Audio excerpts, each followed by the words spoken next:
먼저 오늘 6절 한번 읽어보겠습니다.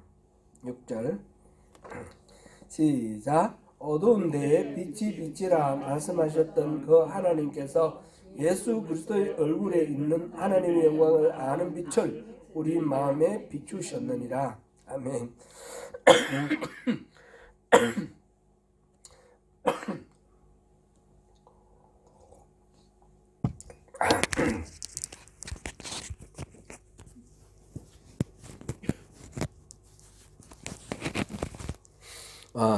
이 말씀을 수식어 빼고 단순화하여 읽어보면 주어는 하나님께서 목적어는 빛을, 어떤 빛을입니까? 예수 그리스도의 얼굴에 있는 빛을. 그 다음에 누구에게? 우리 마음에게. 동사는 비추셨다. 이렇게 되는 거죠. 하나님이 예수 그리스도의 얼굴에 있는 빛을 우리 마음에 비추셨다. 그렇게 단순하게 문장을 읽을 수 있습니다. 하나님이 우리 마음에 비춰주신 그 빛이 바로 예수 그리스도의 얼굴에 있는 빛이다. 이렇게 했는데, 예수 그리스도의 얼굴에 있는 빛을 우리 마음에 비춰주신다는 것이 어떤 의미인지를 알기 위해서 예수님의 얼굴을 한번 생각해 보면 좋겠습니다. 신약 성경에서는 예수 그리스도의 얼굴에 대해서 여러 가지로 이렇게 묘사를 하여 있습니다. 오늘 죄송합니다. 어떨 때는 이게 지금 좀 괜찮을 때도 있는데 오늘은 또 기침이 많이 나네요. 죄송합니다. 요한복음 1장 14절을 우리 한번 읽어보겠습니다. 시작. 말씀이 육신이 되어 우리 가운데 거하심에 우리가 그의 영광을 보니 아버지의 독생자의 영광이요 은혜와 진리가 충만하더라. 이건 얼굴만 나타내는 게 아니고 전체 예수님 전체를, 육신 전체를 말씀하고 있는데 같은 의미로 우리 보면 되겠습니다. 그 예수님의 그 육체는 독생자의 영광이다 하십니다. 하나님이 오직 한 분으로서 아들, 하나뿐인 아들로 이렇게 하나뿐인 아들 이렇게 해석하기도 하고, 스스로 혼자이신 아들 이렇게 해석을 하는데 좋습니다. 하여튼 이 아들에게 하나님이 부여해 주신 영광이죠. 하나님이 부여해 주신 영광과 은혜와 진리가 예수님 이렇게 보면 그 하나님의 영광과 진리와 은혜가 이렇게 그대로 우리 눈에 보인다라는 겁니다. 예수님이 바로 하나님의 독생자의 영광이지만 하나님의 영광과 하나님의 은혜와 진리가 덩어리다. 이렇게 표현할 수 있겠습니다. 그 다음에 사도 요한은 예수님의 모습에서 아버지 하나님의 영광과 은혜와 진리가 충만하다고 기록하고 있는데 1장 18절에서도 비슷하게 표현하고 있는데 한번 보겠습니다. 같이 읽습니다. 본래 하나님을 본 사람이 없으되 아버지 품속에 있는 독생하신 하나님이 나타내셨느니라. 하나님이 어떤 분인지 우리가 모른다는 거죠. 모르는데 예수님을 보면 알 수 있어요. 예수님이 바로 하나님을 우리에게 알려주시기 위해서 이 땅에 오신 분이 바로 예수님입니다.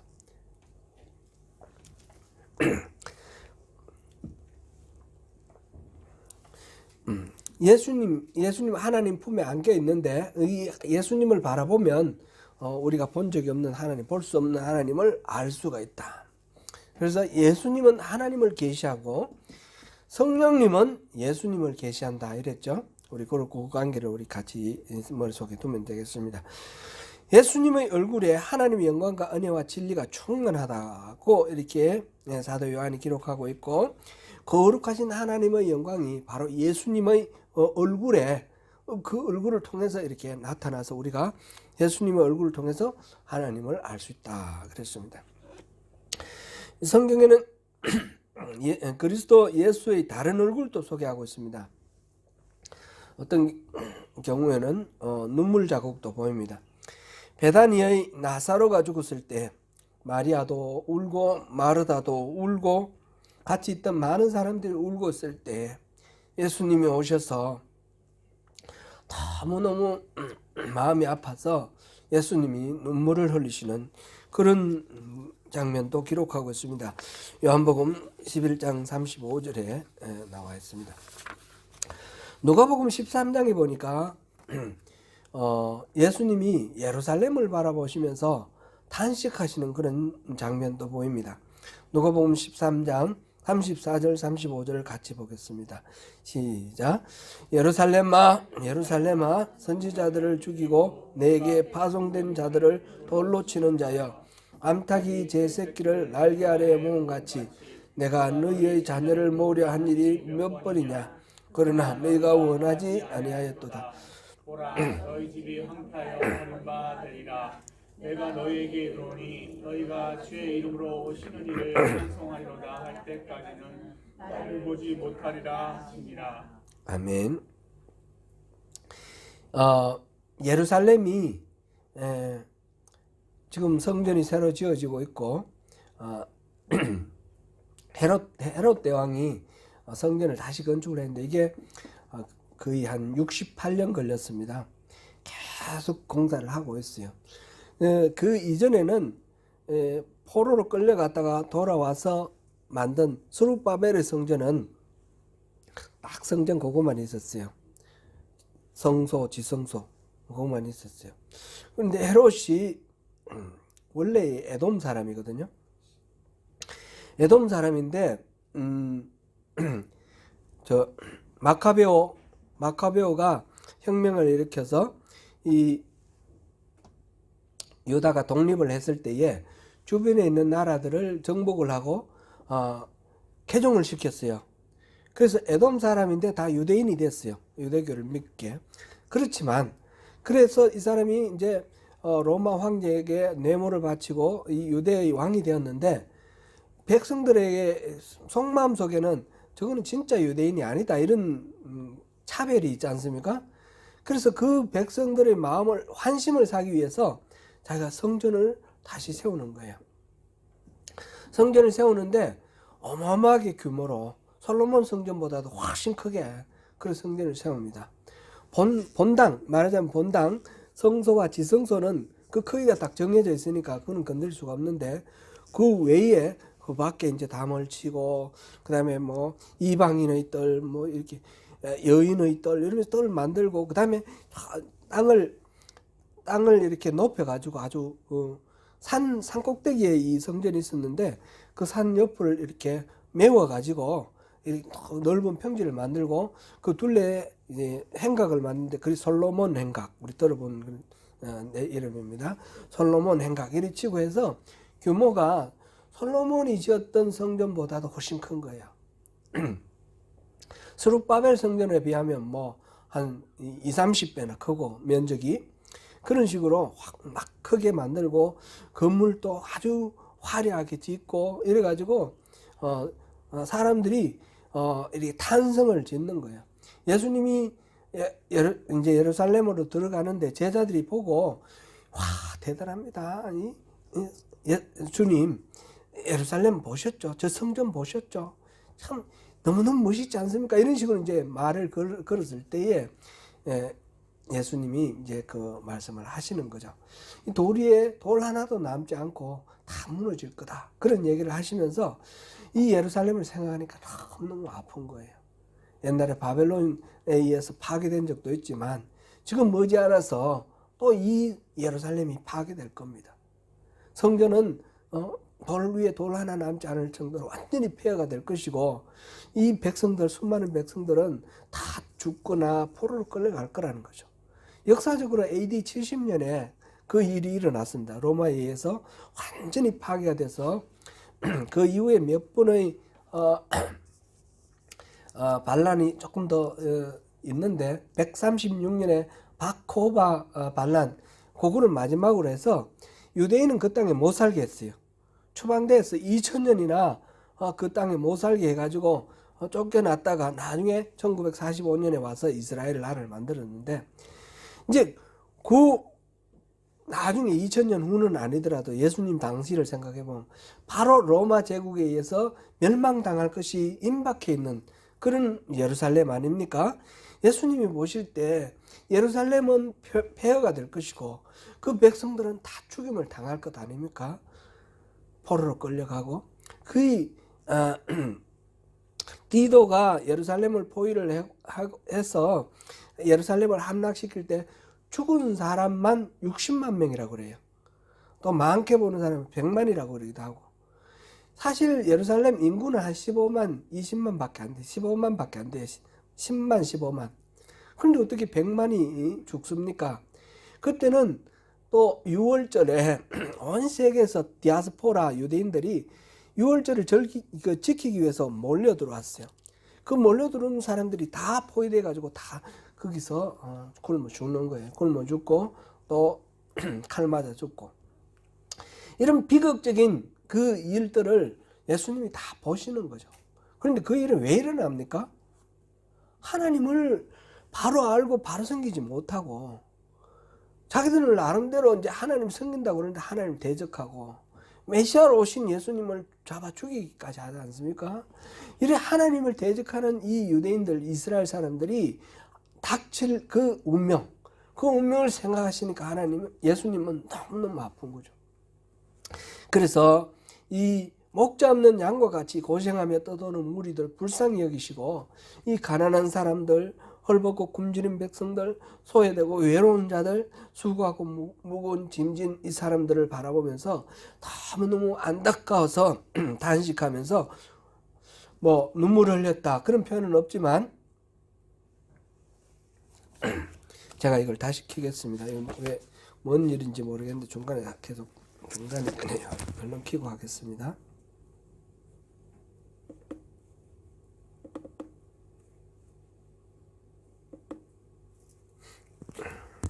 지금 여기 좀 들어오시는 분 없으니까 그냥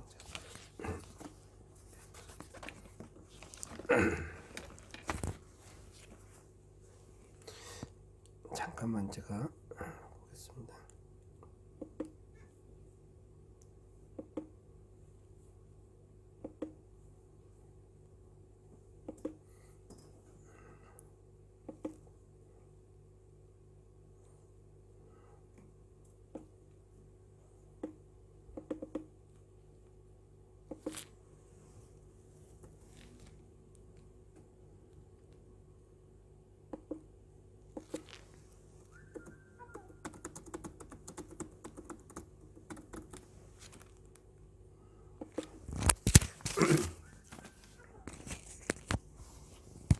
네.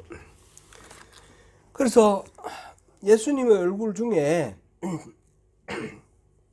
가까운 사람 잃어버린 그 사랑 때문에 우시는 장면도 있고 여기는 눈물이 표현은 안 되어 있지만 너무너무 아파서 얼굴이 이렇게 수심에 가득하고 그런 어두운 얼굴 그런 얼굴도 있다는 거죠. 예수님 얼굴에.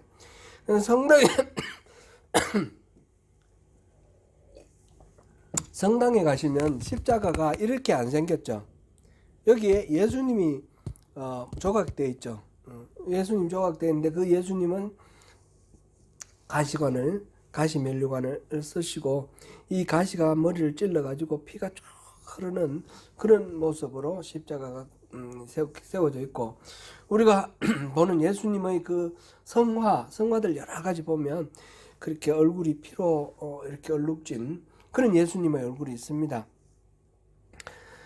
예수님의 얼굴은 다양한 그런 모습으로 성경에도 묘사되어 있고 또 우리 교회나 또는 여러 가지 양식으로 우리에게 전해져 오고 있습니다. 오늘 변화주일인데 변화주일이 제정되는 그 계기가 되는 변화산 사건은 마태복음 17장에 나오는 이야기입니다. 마태복음 17장, 누가복음 9장, 마가복음 또 9장 거기 나오는 이야기인데 예수님이 베드로와 제자 야고보와 요한을 데리고 높은 산에 올라가셔서 기도할 때에 예수님의 얼굴이 밝아지고 눈부신 광채로 이렇게 변화되고 옷도 도저히 그럴 수 없을 정도로 눈부시게 밝아지는 그런 변모의 사건이 있었습니다. 그때 모세와 엘리야와 더불어서 대화를 나누십니다.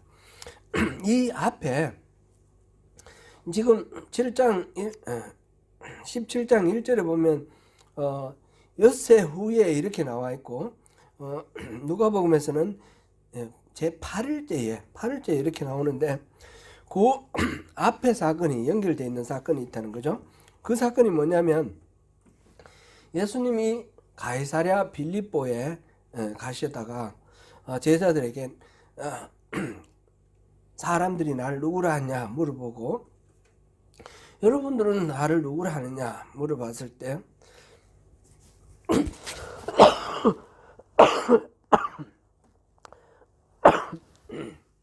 죄송합니다.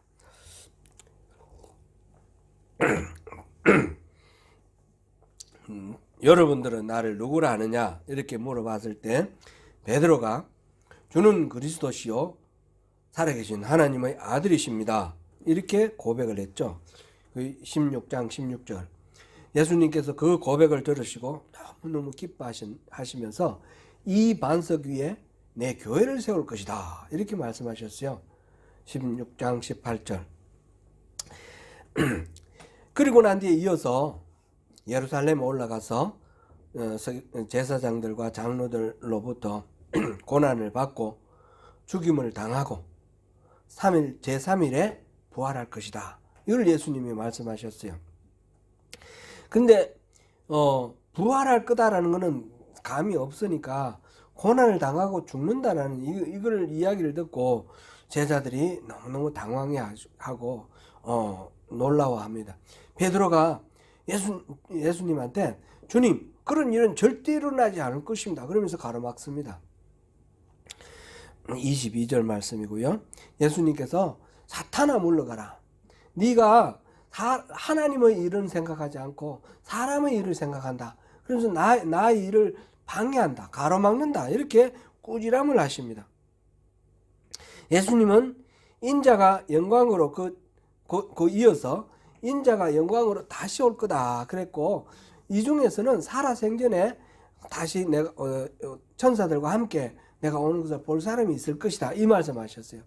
예수님이 고난당하고 죽고 부활하시고 그 다음에 인자 천사와 함께 내려오실 것이다 약속하신 것이 16장 내용입니다. 그리고 이제 이어서 17장인데 예수님의 변화한 모습 이걸 보여주시는데 이거는 결론적으로 말하자면 예수님께서 이 천사와 함께 같이 오실 때의 모습입니다.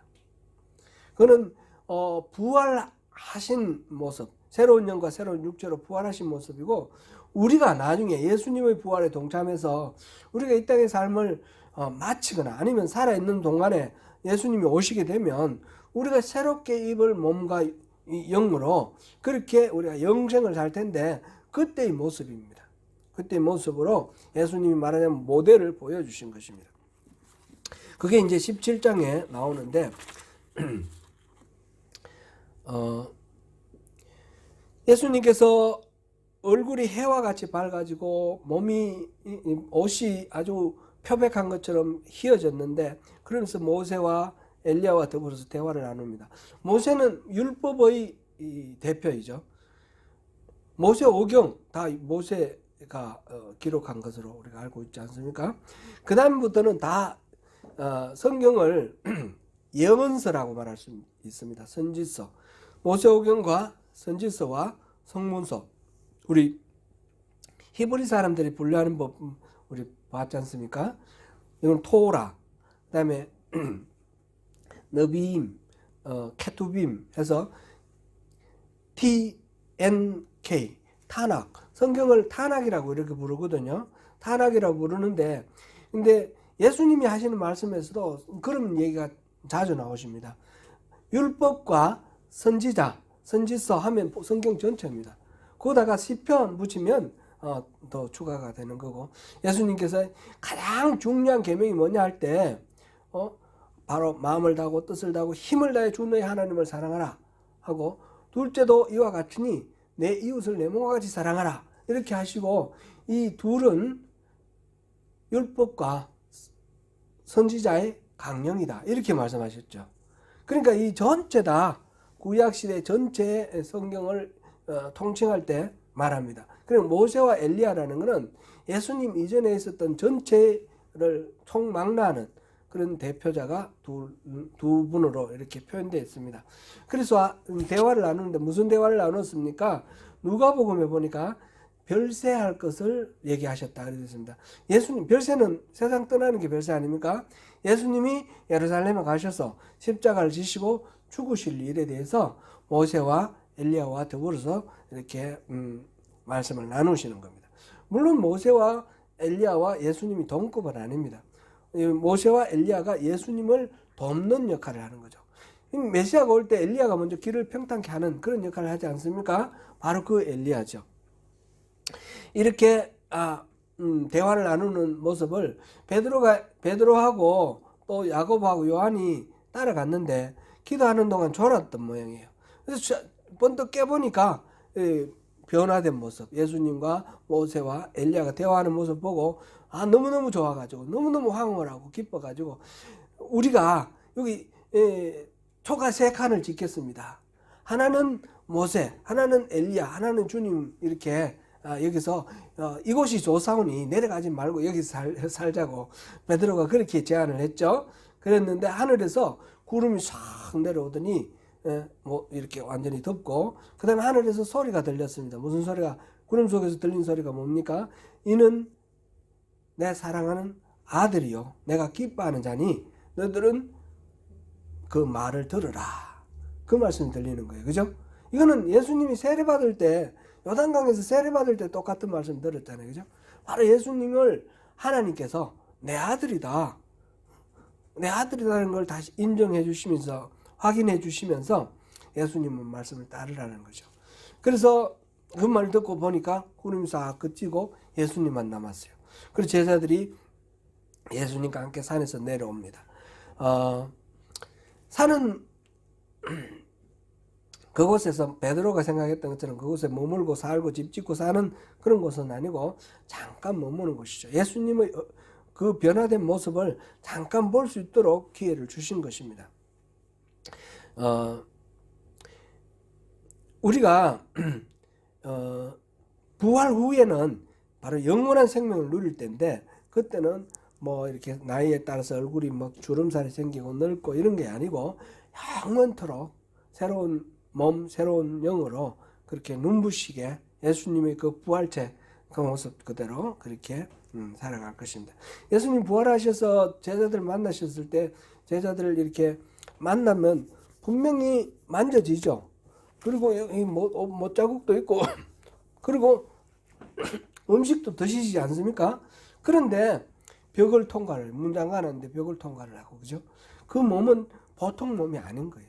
우리가 생각하는 우리가 지금 가지고 있는 이 몸하고 다른 시간과 공간을 초월하는 그런 몸입니다. 그에 대해서 우리 잘 알 수가 없으니까 그렇게 뭐 한 생각만 해보는 것이고 확실히 규명할 필요는 없습니다. 그 정도로 하고 넘어가면 되겠습니다. 오늘 본문 고린도후서 4장에서는 이 바울 사도의 편지인데 그리스도가 부활하고 부활하셨고 또 어떤 분이시다 하나님의 아들이시다라는 것을 전하기 위해서 바울이 평생을 사역을 했는데 수많은 고난을 겪고 고생을 했다라는 것을 고백합니다. 옥에 갇히기도 하고 매를 수없이도 맞고 또 여러 번 죽을 뻔하였습니다. 자세한 내용은 이 고린도후서 11장 23절에서 27절에 자신이 자세하게 말하고 있습니다. 그러한 고난뿐 아니라 교회들 생각할 때마다 교회가 당하는 또 여러 가지 일들 때문에 염려하느라고 이 바울은 자기 스스로가 이 염려 때문에 눌린다 이렇게 표현을 했습니다. 이런 고난을 받고 이렇게 염려가 많음에도 불구하고 이 바울 사도가 주눅들지 않고 지치지 않고 이 복음 전하는 일에 온기왕성하게 이렇게 활동할 수 있었던 그 이유는 바로 자신이 하나님으로부터 부름을 받았기 때문에 그렇습니다. 실제로 지금 고린도 후서는 우리가 자세히 살펴보면 바울이 자신이 사도라는 것을 변정하는 그런 이야기들이 계속해서 반복되어 나옵니다. 그 이야기는 무슨 말입니까? 다른 사람들이 바울을 사도가 아니다, 그렇게 반대를 했다는 거죠. 그래서 바울 사도가 세워놓은 교회도 이 바울이 나중에 이제 예루살렘에서 내려온 사람들이 바울은 사도가 아니야, 그 사람은 가짜 사도야, 이러니까 바울 말을 안 듣는 거예요. 그 다른 사람들의 얘기만 듣는 거예요. 거짓 교사들. 그래서 바울이 내가 진짜 사도다, 내가 진짜 사도다, 이거를 계속해서 강조를 하는데 그 이야기가 고린도 후서 전체의 아주 핵심적인 주제다, 이렇게 볼 수 있겠습니다. 우리 잠시 3장 한번 볼게요.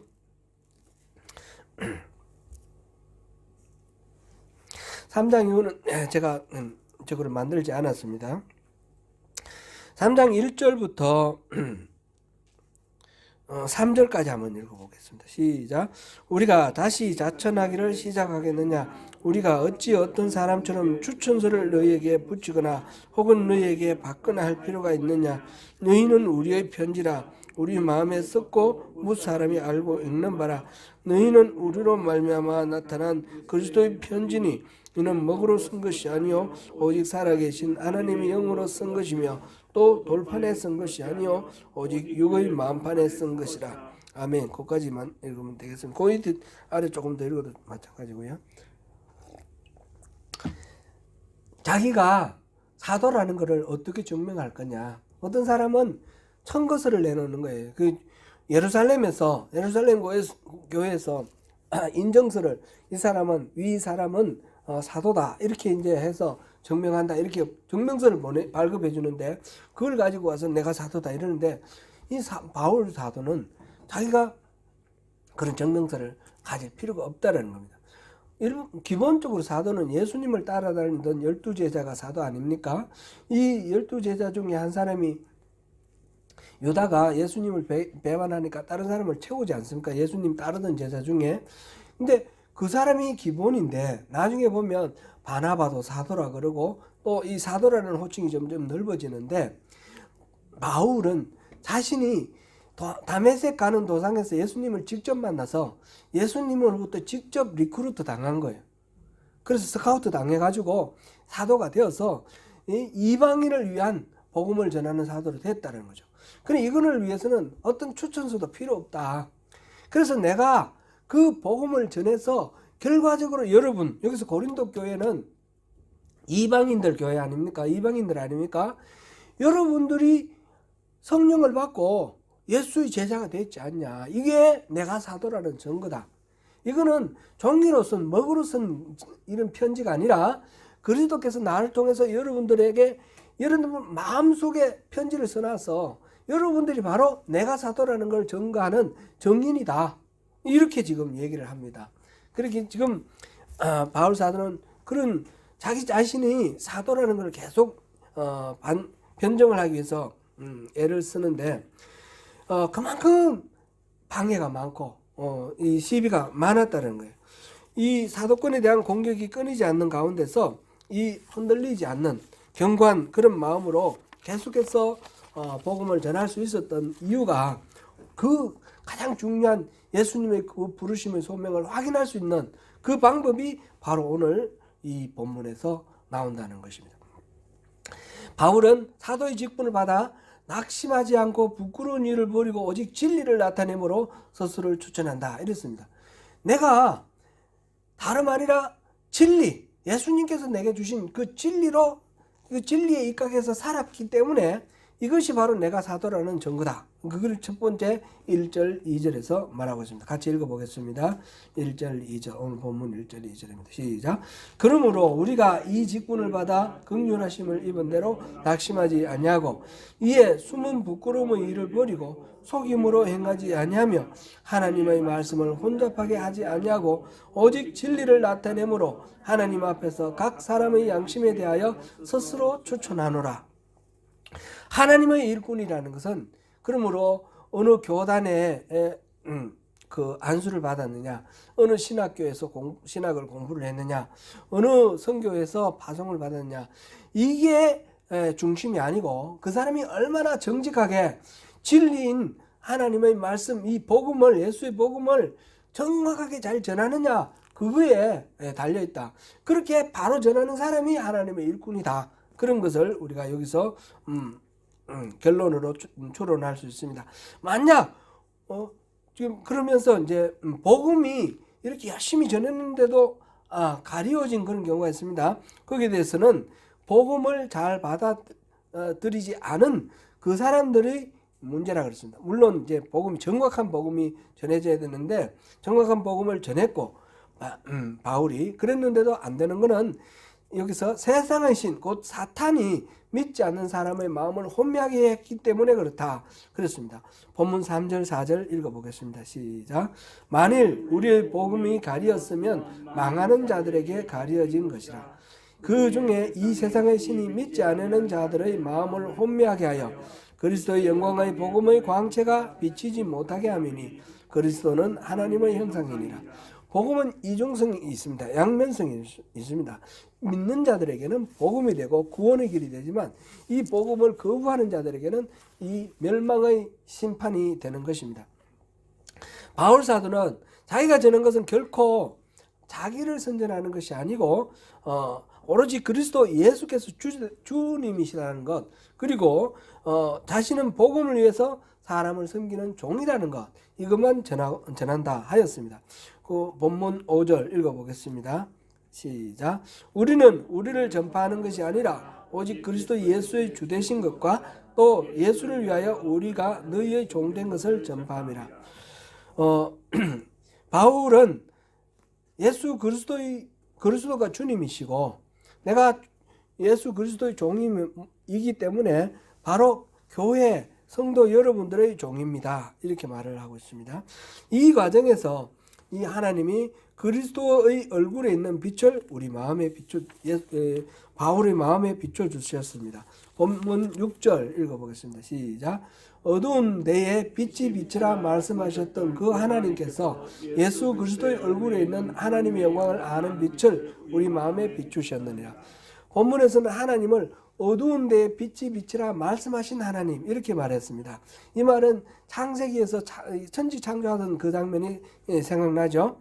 바로 예수님 하나님께서 천지 창조를 만드신 그 하나님, 창세기에서 어둠 가운데서 빛을 만드신 하나님, 그 하나님께서 이 우리 마음속에 바로 그 빛을 비춰주셔서 새로운 창조를 이뤘다, 그런 말씀입니다. 예수의 얼굴을 우리가 묵상을 할 때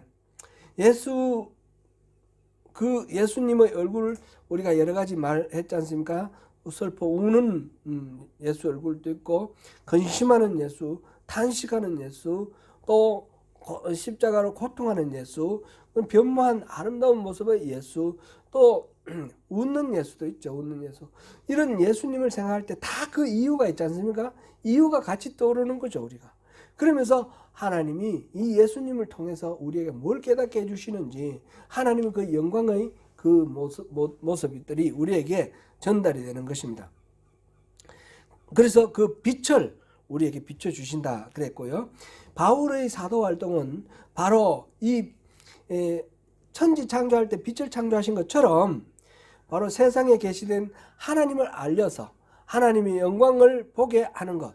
그래서 아담을 창조하셨던 것처럼 이제 똑같은 능력으로 이제 그리스도 안에서 하나님의 백성들, 하나님의 나라 백성인 교회를 창조하는 그런 모습을 이렇게 같이 연결해서 설명하고 있습니다.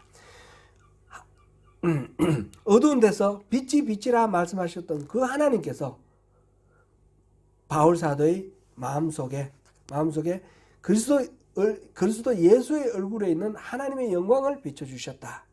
그래서 이 하나님을 예수를 믿는 교회를 창조하게 하셨다. 그런 말씀입니다. 바울이 자신이 사도직에 대해서 갖가지 비방과 모함이 있었지만 흔들림이 없었습니다. 왜냐하면 그는 세상에 빛을 창조하신 그 하나님으로부터 직접 사도로 부르심을 받아가지고 철저한 소명의식을 가지고 이 일을 감당하는, 그래서 정직하게 진리를 전파한 그런 삶의 그런 고백이 있기 때문에, 그래서 예수님을 묵상할 때마다 하나님 그 영광의 빛을 알게 되고, 그렇기 때문에 흔들림이 없는 것입니다. 누가 뭐라 그래도 괜찮습니다. 오늘 이 본문을 읽는 우리에게 이 구절이 의미하는 바는 무엇입니까? 변화주의를 기념하여 우리가 묵상할 과제는 무엇입니까? 예수님의 얼굴에 대한 묵상입니다. 때로는 사랑하는 이가 겪는 고통으로 인하여 눈물을 흘리시는 예수, 때로는 목자 잃은 양같이 헤매며 고생하는 사회적 약자들을 돌보면서 말할 수 없는 그런 안타까움으로 바라보시는 그 사랑의 마음으로 일그러진 얼굴, 또 때로는 가시면류관을 쓰고 인간의 이 모든 죄를 구원하기 위해, 죄로부터 우리를 해방하기 위해서 고통을 지시는 예수님의 그 얼굴, 때로는 해같이 빛나며 눈부신 그 얼굴, 그 어느 얼굴이거나 하나님은 이는 내 사랑하는 아들이요 내가 기뻐하는 자다, 그렇게 인정하시는 예수님의 얼굴입니다. 찬란한 광채 가운데서 영원한 생명의 주인으로 우리 마음에 빛을 던지시는 예수 그리스도의 얼굴을 우리가 매일매일 시시각각으로 묵상할 때 우리는 하나님의 부르심을 더욱 분명하게 확신할 수 있으며, 우리에게 닥치는 어떤 위협이나 유혹에도 흔들리지 않고 바울처럼 우뚝 설 수 있습니다. 사랑하는 성도 여러분, 바울 사도가 그랬듯이 예수님의 그 얼굴을, 예수님의 얼굴에 있는 하나님의 영광을 아는 빛을 받으시고 부르신 하나님의 뜻에 순종하는 가운데 주님 안에서 승리하시는 저와 여러분 되시기를 축원합니다.